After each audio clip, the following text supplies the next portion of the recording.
Welcome to Auto Car Nerd, and today we're driving the brand new Audi Q5. The Audi Q5 has been updated this year, and I reviewed the old one, so if you want to see that, link in the description. So the car we're driving is the very well equipped 2.0 diesel with 190 horsepower. This car is as tested 55,000 euros. But they start around, depending on which country you live in, around 40,000 euros, and then you get the 2.0 liter 190 horsepower diesel engine. Also, this car is filmed now in February. A smaller 2.0 liter diesel will also come with 150 horsepower, and it will be a little bit cheaper. It would be around 37,000 euros.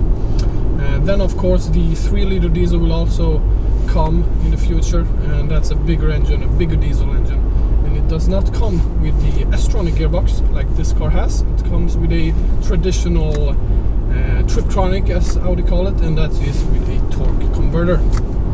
When you're buying this car, you get a 6-speed manual, depending in which country you live in. For example, in Sweden, which this is, as you can see, it's grey and raining, and we got a Volvo right there. You will only get this car with an automatic. You can't buy it even in a manual anymore. And that's okay, because the old car with the manual, it's okay, but the tronic fits the car much better. It's fast, it's smooth, it shifts fast. I mean, it's a great gearbox.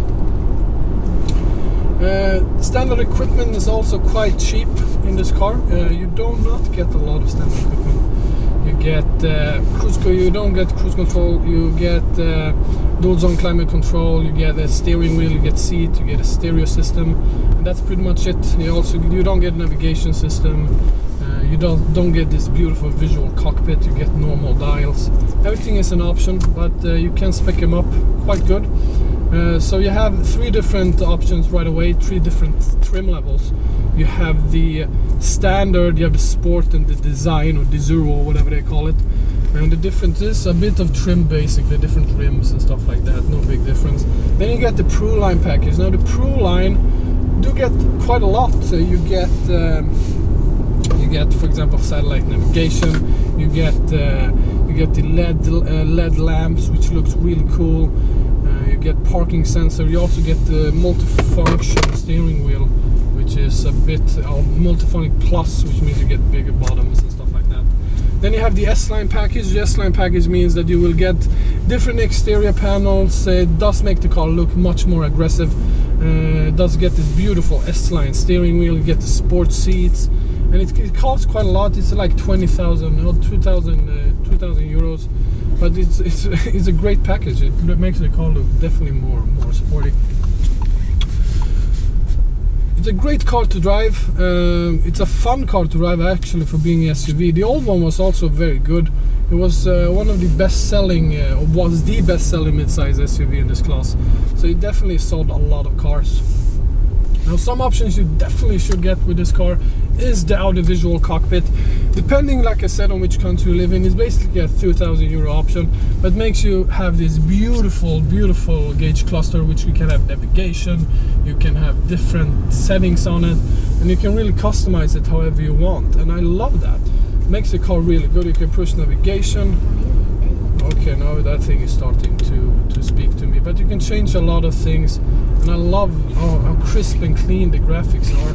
You also have a head-up display unit that you can buy, which is an optional extra, which is not necessary, but also makes the car look a little bit nicer.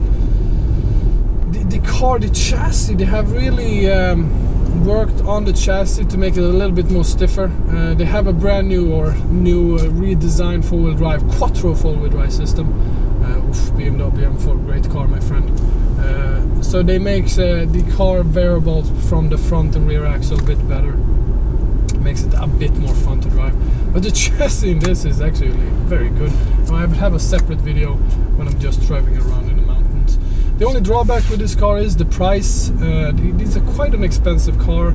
Especially now, it's made in Mexico, so they save a lot of money on the workforce, but they not put the price of the car down, not even a cent. But the build quality like this is great in the new one. It's great improved over the old one.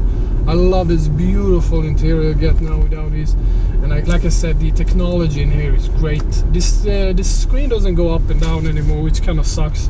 I love that feature. My little brother loved that feature. You just sit all day making the screen go up and down. In the older Audis, like an A6 or something like that, the old Q5s had that horrible built-in thing right there, which was quite bad. But overall, it's a great car.